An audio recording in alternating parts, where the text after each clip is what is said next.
Good morning. Ah, Nandito lang Naka-standby muna ako ngayon, guys, kasi walang schedule sa trabaho. So, ito muna. Tambay-tambay muna sa room ko, guys. Kasi sa labas ang grabing init. Tingnan mo, guys. Sa labas, grabe ang init.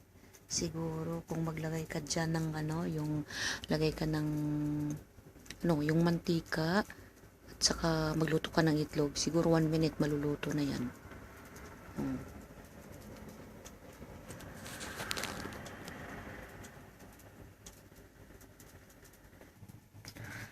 Tingnan mo, guys, ang laki-laki ng refrigerator. Ang problema naman ay hindi siya lumalamig. Nagagalit ako kahapon, guys, yung Haiwan talaga na yung Bangkali na nagsalita, hindi ko naintindihan. Ano daw yung sabi nito, yung gas daw kaya hindi lumalamig.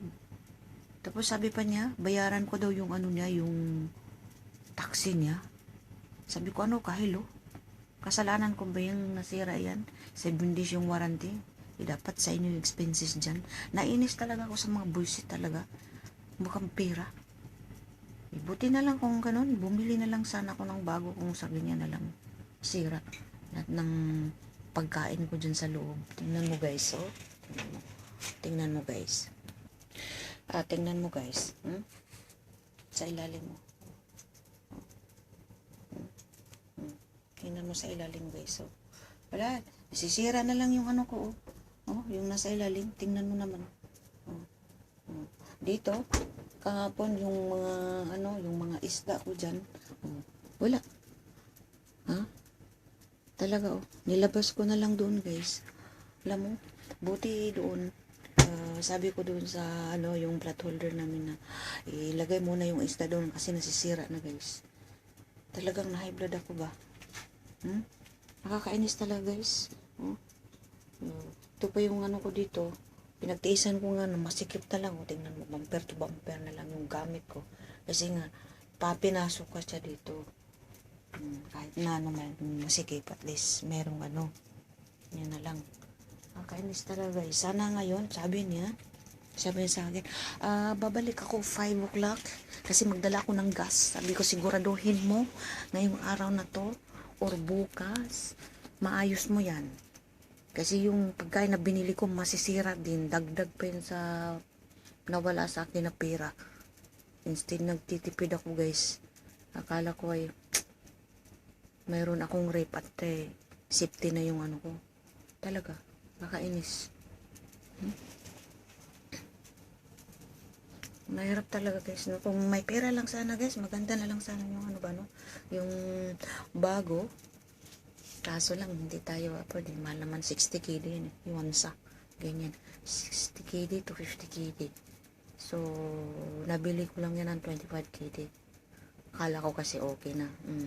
Pero sana naman yung yung gas na lang kulang, guys. Hindi yung pang mangyari. Kasi kasakit sa ulo, wala pang pera. Mahina pa ang ngayon, guys. Ngayon ang mga trabaho part-time. Tingnan mo, yung mukha ko, na-stress na ako, guys. So, stress na ako. Para na akong ito. Ewan ko lang. Hindi pa naman ako nag-60, guys. So, tingnan mo, mga wrinkles ko dito. Stress na ako. Napaka, stressful na kayo ko, guys. Nakabahirap. Sana, masolve ng problema ko, guys.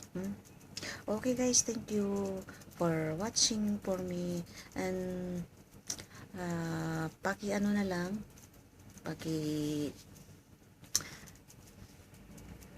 take na lang kung sino yung naka-post ng aking subs. I-subs na lang, gano'n na lang kung sino yung nakapag-follow sa akin. Thank you po. Or sino yung tumitingin ng video ko, salamat sa inyo. Kasi po, pasensya na hindi ako masyadong nakapag-live kasi busy nga, anak buhay. Alam mo, ang OFW, ang hirap. So, minsan na gusto kong mag-live, sa labas, lumalakad ako, pero ang sobrang init guys, hindi ko magawa na mag live sa labas. Yung parang hindi ko maisip ba, kasi siyempre mainit, lumalakad ako, parang hindi ko maano, yung wala akong concentration guys. Kaya nga wala akong masyadong video. Minsan lang ngayon, nagbibideo ko, nasa loob ako ng kwarto kasi medyo cold itong aircon.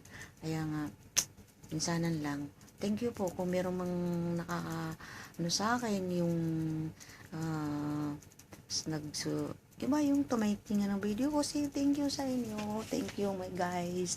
And welcome. See you next video. Bye. God bless.